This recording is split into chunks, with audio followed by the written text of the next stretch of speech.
बिस्मिल्लाहिर्रहमानिर्रहीम। अस्सलाम वालेकुम नादरीन, आप यूट्यूब चैनल देख रहे हैं। मैं इमरान खान हूँ। नादरीन, कौम को हकीकत बताने वाला जेल में है और हकीकत कौम के सामने सबूतों के साथ आ चुकी है। जो ड्रॉप साइट ने खबर दी और उन्होंने शाया कर दिया साइफर, उसके ऊपर रोला पड़ गया कि ये निकला कहाँ से। कुछ लोगों ने कहा कि जी पाकिस्तान तहरीक इंसाफ के पास जो था इमरान खान साहब के पास, ये उसकी कोई कॉपी है। कुछ ने कहा जी कि किसी और ने ये कर दिया है। कुछ कह रहे हैं कि हुकूमत के किसी इत्तेहादी ने ये कर दिया। हर एक अपनी अपनी कहानी सुना रहा है, लेकिन इसके ऊपर कोई बात नहीं कर रहा कि पाकिस्तान को धमकी लगाई और पाकिस्तान के अंदर एक बनी बनाई हुकूमत जर्नैलों ने गिरा दी। देखिए, इमरान खान ने एक बड़ा बुनियादी नुक्ता पूछा था और वो ये पूछा था कि साइफर में अमेरिका मुखातिब किसे कर रहा था। यानी अमेरिका ने यह कहा कि इमरान खान साहब की हुकूमत गिरनी चाहिए और अगर उनकी हुकूमत गिर जाती है तो सारा कुछ ठीक हो जाएगा, नहीं गिरती तो तुम्हारे लिए हालात सख्त हो जाएंगे। वो क्या कहा मैं ये आपको बताता हूं। जो पाकिस्तानी सफीर थे उन्होंने जो लिखकर भेजा वो ये है। He said that I think if the no confidence vote against the prime minister succeeds all will be forgiven in Washington because the Russia visit is being looked at as a decision by the Prime Minister। वो कह रहे जी कि अगर तो no confidence move कामयाब हो जाती है, वोट इमरान खान के खिलाफ कामयाब हो जाता है, तो फिर वाशिंगटन में सारा कुछ आपको माफ कर दिया जाएगा। क्योंकि जो रूस का दौरा है इमरान खान साहब का, उसे यूं देखा जाता है कि जैसे वो इमरान खान का या प्राइम मिनिस्टर का फैसला था। Otherwise I think it will be tough going ahead. वरना मैं ये देखता हूं कि आगे बहुत मुश्किलात आ रही हैं, आगे बढ़ना बहुत मुश्किल है आपके लिए। He paused and then said, वो थोड़ी देर रुका और दोबारा उसने कहा कि I can not tell how this will be seen by Europe but I suspect their reaction will be similar. वो कहते मैं नहीं कह सकता अभी कि यूरोप इसके बारे में क्या कहेगा, लेकिन मुझे लगता है कि उनका रद्द-ए-अमल भी मुख्तलिफ नहीं होगा, ऐसा ही होगा। He then said that honestly I think isolation of the prime minister will become very strong from Europe and the United States। और उसने फिर ये कहा बाद में कि मैं ईमानदारी के साथ ये बताऊं कि वजीर आजम बहुत ज़्यादा, यानी उनकी मुखालफत बढ़ जाएगी, उनकी आइसोलेशन, उनका अकेलापन बहुत ज़्यादा बढ़ जाएगा यूरोप में भी और अमेरिका में भी। फिर उसने बाद में ये भी कहा कि ये वजीर आजम का डिसीजन था और हमें ये लगता है कि चाइना में जब वो वो उसमें ओलंपिक्स में गए थे तो वहाँ पे रूसी सदर से मिलना चाहते थे, बाद में उन्होंने फैसला किया कि रूस जाके मिल लेते हैं। तो ये कहानी भी, और ये कहानी किसने सुनाई? अमेरिकन को ये कौन बता रहा था कि इमरान खान अपनी मर्जी से रूस जाना चाहता है? हालांकि इमरान खान ने कहा कि जनरल बाजवा से और इनसे मुशावरत की थी। ये वो 2 नंबरी है जो पाकिस्तान के जर्नैलों ने इमरान खान साहब के साथ की। इमरान खान को कहते रहे कि आप आज़ादाना और खुद मुख्तार पॉलिसी के ऊपर चलें, और अमेरिका को कहते रहे देखें ये बंदा बात ही नहीं सुनता और ये आपके मफादात के खिलाफ है, लिहाजा इसको गिराने के लिए आप हुक्म जारी करें ताकि हम पूरी फौज को साथ लेकर चढ़ जाएं और इमरान खान की हुकूमत गिरा दें। इस साइफर में जो मुखातिब था वो पाकिस्तान की मिलिट्री एस्टेब्लिशमेंट थी, जिनको ये हुक्म दिया गया और बाद में उन्होंने हुकूमत गिरा दी। इसकी गवाही जो है वो आज शाहिद खाकान अब्बासी से आप पूछ लें, फजलुर रहमान से पूछ लें, मोहम्मद जुबैर से पूछ लें, मिफ्ता इस्माइल से पूछ लें, MKM के लोग भी दबे लफ्ज़ों में बताते हैं, PMLN के बहुत सारे लोग बताते हैं कि इमरान खान की हुकूमत जो है वो पाकिस्तान की मिलिट्री एस्टेब्लिशमेंट ने गिराई थी। और इमरान खान ने जो एब्सोल्युटली नॉट का एक बयानिया अपनाया था, उस बयानिए पे PMLN क्या कहती थी, जरा ये भी आप थोड़ा सुने। हमजा शहबाज जो वजीर आजम का बेटा है वो क्या कहता था, ये सुने आप। ये आदमी बदहवासी में अनाप शनाप कहता है, यूरोपियन यूनियन को ललकारता, किसी को एब्सोल्युटली नॉट कहता है, ये अपना ज़हनी तवाज़ुन खो बैठा है। देखें, वो कह रहे हैं जी एब्सोल्युटली नॉट कहना या यूरोपीय यूनियन को ये कहना कि हम कोई गुलाम नहीं है, वो उन्हें बहुत बुरा लग रहा था। ख्वाजा आसिफ ने क्या कहा, जरा ये भी आप सुन लें, जो वजीर दिफा बनाए गए बार बार अभी भी हैं, सुने आप। इसमें कोई शक शुबा नहीं है कि इस वक्त तक अमेरिका जो है एक ऐसी वाहिद ताकत है जो हमारे लिए बहुत सी मुआशी मुश्किलात जो है वो जो है क्रिएट कर सकती है। अमेरिका जो है अगर जो है वो चाहे तो इस वक्त पाकिस्तान के लिए इतनी माशी जो है डिफिकल्टीज क्रिएट कर सकता है कि मैं समझता हूँ कि हो सकता है हम जो है जो हमारा ऑयल बिल जो है अदा करने के लिए हमारे पास पैसे न रहे। ये सारे वेंटिलेटर जो है ना ये लगे हुए हैं, अमेरिका की मर्जी से लगे हुए हैं। अमेरिका चाहे तो ये सारे के सारे जो हमें जो इस वक्त ड्रिप्स लगी हुई हैं या वेंटिलेटर लगे हुए हैं सारे के सारे ऑफ हो जाते हैं। देखें जी, ये ख्वाजा आसिफ है। ख्वाजा आसिफ के साथ ख्वाजा साद रफीक, एहसन इकबाल और शाहिद खाकान अब्बासी, ये लोग भी खड़े हैं, ये कह रहे जी अमेरिका ने वेंटिलेटर लगाए हुए हैं, वो जब चाहेगा खींच लेगा, हम फारिग हो जाएंगे। मैं आज उन दिनों के अखबारात निकाल कर पढ़ रहा था, और बीबीसी को देखें आप, जो पाकिस्तान के दीगर अखबारात हैं आप उनको निकाल कर देखें, तो कैसे माहौल बनाया गया इमरान खान साहब की हुकूमत गिराने का। अदलिया इसके अंदर इस्तेमाल हुई, एस्टेब्लिशमेंट ने सबको इस्तेमाल किया, सियासतदानों को इस्तेमाल किया, अदलिया को इस्तेमाल किया, मीडिया को इस्तेमाल किया, सिक्योरिटी फोर्सेस को इस्तेमाल किया, इंतज़ामिया को और ब्यूरोक्रेसी को इस्तेमाल किया, और तमाम टूल्स इकट्ठे करके पाकिस्तान के जर्नैलों ने इमरान खान साहब की हुकूमत गिरा दी थी, और आज ये चीज़ साबित हो गई है। अच्छा, वो जो सोच कर गिरा रहे थे उसमें तो कुछ भी नहीं हुआ। ना जनरल बाजवा को एक्सटेंशन मिली, नदीम अंजुम कहाँ गया, वो भी नौकरी से फारिग हो गया। यानी रिटायरमेंट तो नदीम अंजुम की लेट हुई लेकिन हो गई ना। नदीम अंजुम भी गया, जनरल बाजवा भी गया, जनरल फैज़ जो है वो जेल के अंदर है, तो किसी को कुछ नहीं मिला। इमरान खान साहब जेल में है लेकिन पाकिस्तान के सबसे मकबूल लीडर हैं। आज का दिन बहुत इंपॉर्टेंट है। इससे पहले कि साइफर की कहानी में आगे आपको सुनाऊं जो नई डेवलपमेंट है, लेकिन उससे पहले मैं आपको बताता हूं कि इमरान खान साहब से आज मुलाकात का दिन है, मंगल का, और आज के दिन के लिए डेडलाइन दी थी सुहेल अफरीदी ने, और ये उनकी अपनी पर्सनल उन्होंने डेडलाइन दी हुई थी कि हम बड़ा सख्त मौक़िफ़ लेंगे अगर अगले हफ्ते मंगल वाले दिन इमरान खान साहब की उनकी फैमिली से मुलाकात ना करवाई गई या उन्हें अस्पताल मुंतकिल ना किया गया इलाज के लिए। इसी तरह एक डेडलाइन दी थी महमूद खान अचकज़ई ने, और उस डेडलाइन का दिन भी आज मंगल के दिन तक है। तो अब देखना यह है कि इन दो अहबाब ने जो डेडलाइन दी है, एक वज़ीर आला हैं खैबर पख्तूनख्वा के, उनके पास खैबर पख्तूनख्वा की हुकूमत और इख्तियारात हैं, और इमरान खान साहब ने स्ट्रीट मूवमेंट के हवाले से भी उन्हें कह रखा है, और दूसरा महमूद खान अचकज़ई जिन्हें इमरान खान साहब ने एक छोटी जमात होने के बावजूद, एक सीट होने के बावजूद अपोजिशन लीडर का ओहदा दिया ताकि वो खुलकर तहरीक चलाएं।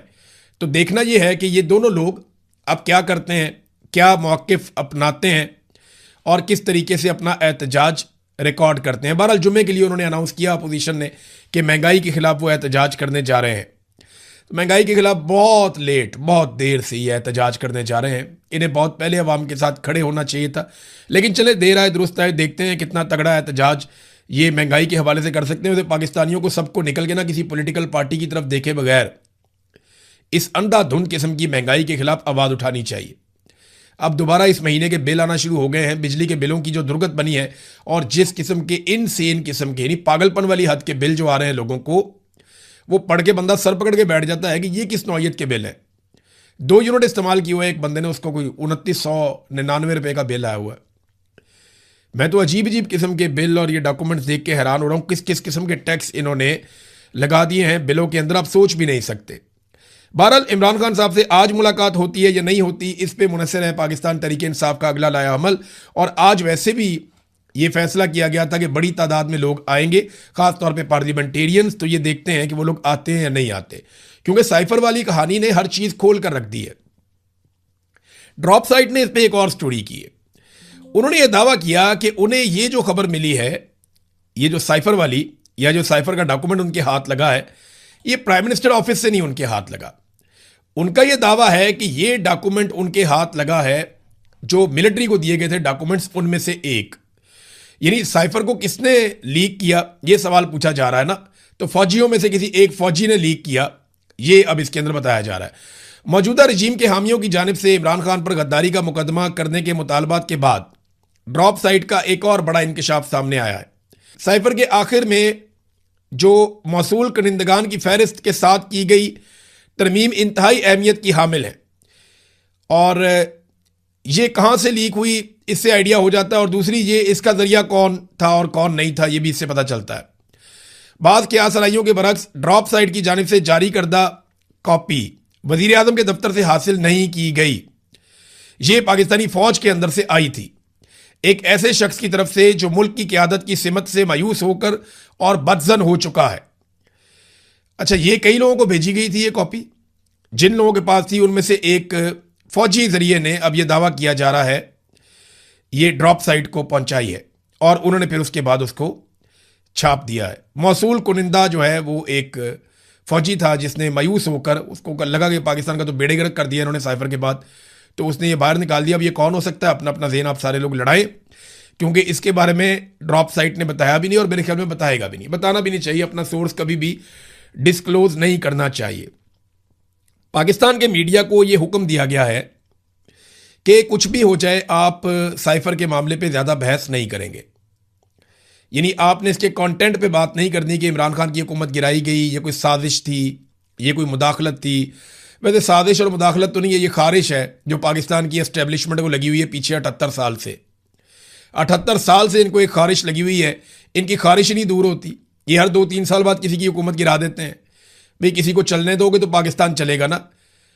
हर जर्नैल आता है वो अपना नया तजर्बा करता है।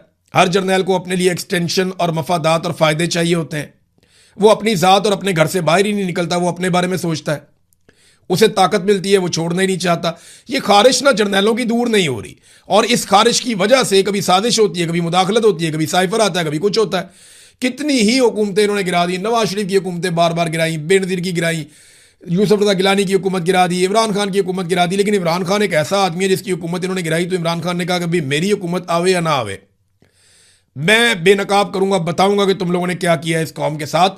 और सारी कौम को इमरान खान का शुक्रिया अदा करना चाहिए। नवाज शरीफ, पीपल्स पार्टी, फजलुर रहमान की जमात, ANP, MQM, तमाम जमातों को चाहिए कि वो इमरान खान का शुक्रिया अदा करें कि पाकिस्तान की मिलिट्री एस्टेब्लिशमेंट गुज़िश्ता 78 साल से पाकिस्तान में जो घिनौना खेल खेल रही थी, इमरान खान ने उसके आगे बंद बांधने का बंदोबस्त किया है।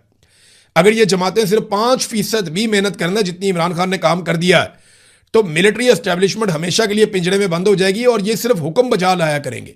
इनके कारोबार ठप हो जाएंगे और ये बैरकों में बैठेंगे और ये बिल्कुल वैसे काम करेंगे जैसे इंडिया की फ़ौज, ईरान की फ़ौज, अमेरिका की फ़ौज, बरतानिया की फ़ौज, बाकी तमाम बड़े जमहूरी ममालिक की फ़ौजें जिस तरह काम करती हैं वैसे पाकिस्तान की मिलिट्री एस्टेब्लिशमेंट भी उसी तरह काम करेगी। आर्मी चीफ का नाम भी कौम को नहीं पता हुआ करेगा और वही पाकिस्तान के आगे बढ़ने वाला दिन होगा।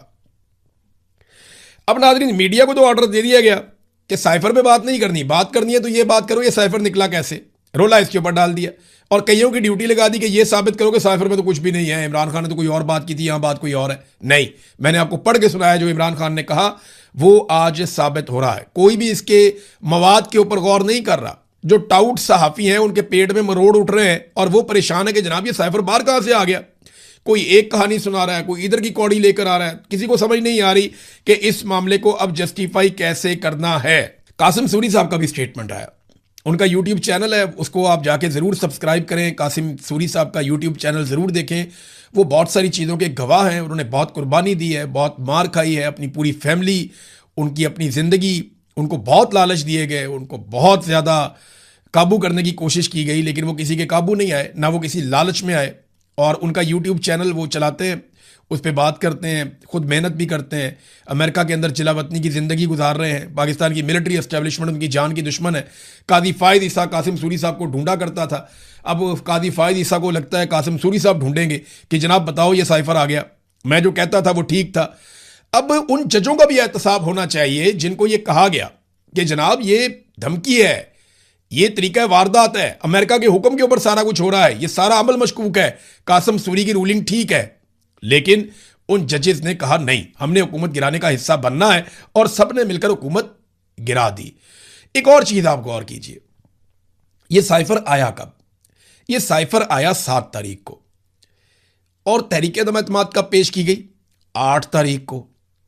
साइफर 7 मार्च को आता है, तहरीक अदम एतमाद 8 मार्च को आती है। इसका मतलब पता है आपको? इसका सादा सादा मतलब यह है कि अमेरिकन को पहले से पता था कि तहरीक अदम एतमाद जरूर आएगी और वो आ रही है।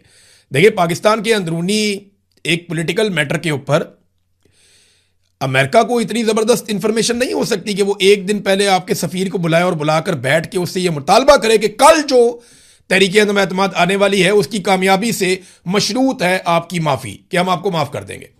ये बड़ी घटिया जुबान है कि हम आपको माफ कर देंगे। ऐसी जबान तो अभी वो बोले ना ईरान के खिलाफ तो ईरान गले पड़ता है, किसी और के खिलाफ बोले ना यूरोपीय मुल्क के खिलाफ वो गले पड़ते हैं। लेकिन पाकिस्तान के जर्नैल बज़िद्द हैं कि कोई बात नहीं, अमेरिका कहता है तो खैर कुछ नहीं होता, कोई बात ही नहीं है। तो 8 तारीख को तहरीक अदम एतमाद आती है, 7 तारीख को डोनाल्ड लू पाकिस्तानी सफीर से मुतालबा उसी तहरीक अदम एतमाद के हवाले से पहले ही कर देता है। और बाद में जब इमरान खान साहब ने पोल खोला तो अमरीकी वजारत खारजा की तर्जुमान ने इसकी तरदीद कर दी थी और यह कहा था कि इमरान खान साहब के इल्जामात गलत हैं। आज वो भी गलत साबित हो गए। एक और नाज़रीन ड्रॉप साइट ने न्यूज़ दी है और ये पुरानी बात है, क्योंकि सऊदी अरब चाहता था इमरान खान साहब के दौर में भी एक दिफाई मुआहदा करना। इमरान खान साहब उस सिलसिले में आगे नहीं बढ़ रहे थे, और इमरान खान साहब का ये मानना था कि जो भी फैसला होगा वो कैबिनेट मिलकर करेगी, जो भी फैसला होगा वो सारे सियासतदान या पार्लियामेंट डिस्कशन के बाद करेगी, क्योंकि पाकिस्तान की फौज पाकिस्तानी अवाम की मलकियत है, अवाम मालिक हैं पाकिस्तान की फौज के। तो अवाम फैसला करेगी, अवामी मुंतखब नुमाइंदे ये फैसला करेंगे कि जनाब फौज जानी है या नहीं जानी सऊदी अरब में, और दिफाई मुआहदा करना है या नहीं करना। इमरान खान की बड़ी जमहूरी किस्म की सोच थी। फिर सऊदी अरब भी इमरान खान साहब से नाराज था इसी वजह से। अब जब ये नए हुक्मरान आए तो इन्होंने कोई पार्लियामेंट को घास नहीं डाली, कैबिनेट को घास नहीं डाली। आसिम मुनीर साहब ने फैसला किया, शहबाज शरीफ साहब ने उसके ऊपर अमल दरामद करके मोहर लगा दी। और इस वक्त की इतला के मुताबिक पाकिस्तान के लगभग 8,000 फौजी, पाकिस्तान के लड़ाका तैयारे, जिनमें चीन से जो हमने बनाए हैं JF-17 थंडर वो वाले तैयारे, HQ-9 तैयारे ये भी इसके अंदर शामिल हैं, ड्रोन्स उसके अंदर शामिल हैं, और एयर डिफेंस सिस्टम भी उसके अंदर शामिल है। तो पाकिस्तान ने सऊदी अरब में ठीक ठाक अपना लड़ाका साजो सामान ना सिर्फ पहुंचा दिया है, बल्कि बड़ी तादाद में पाकिस्तानी फौजी वहां पे बढ़ते चले जा रहे हैं सऊदी अरब में। तो नाजरीन, ये साइफर वाली कहानी ना अब इनके गले पड़ी हुई है। अब पाकिस्तान तहरीक इंसाफ पे मुनहसिर है कि वो इस मामले को कितना उठाते हैं। देखें, ये सारा मामला 4 साल पीछे चला गया। इन 4 सालों के अंदर जो कुछ भी हुआ वो सारी रिस्पॉन्सिबिलिटी पाकिस्तान की मिलिट्री एस्टेब्लिशमेंट के ऊपर आ गई। ये साइफर के बाद रजीम चेंज ऑपरेशन वाला गुनाह इन्होंने किया था, और उस गुनाह को छुपाने के लिए एक के बाद एक गुनाह किया, एक के बाद एक गुनाह किया। पाकिस्तान में इंसानी हकूक की धज्जियां उड़ा दी, पाकिस्तान का पूरा इलेक्शन चोरी कर लिया, बार बार आइन को तोड़ा, इंतखाबात को इल्तवा का शिकार किया, अपनी मर्जी की निगरान हुकूमतें बनाई, पाकिस्तान में बर्बादी फेर दी इन्होंने, बर्बरियत का मुजाहरा किया है इन्होंने सिर्फ अपने एक झूठ को छुपाने के लिए। और आज इनका झूठ वही वाला बेनकाब हो गया। मैंने आपको पिछले वीलॉग में कहा था कि जिस ईंट पे इनकी पूरी इमारत खड़ी है जाली हुकूमत की, वो ईंट अब टूट चुकी है। पाकिस्तान तहरीक इंसाफ पर मुनहसिर है कि वो कितने जोर से धक्का लगाते हैं इस दीवार को गिराने के लिए। वैसे तो ये पाकिस्तान की आवाम की रिस्पॉन्सिबिलिटी है कि पूरी आवाम निकल कर चोरों के इन टोले को धकेल के बाहर निकाले, क्योंकि इन्होंने जब से ये आए हैं इन्होंने आवाम का जीना हराम कर दिया। कोई एक चीज, किसी एक जगह से कोई एक अच्छी खबर पाकिस्तान को नहीं मिलती है, और ये इन्होंने किया पाकिस्तान के साथ। अब तक के लिए इतना ही। अपना ख्याल रखिएगा, अपने इस चैनल का भी। अल्लाह हाफिज।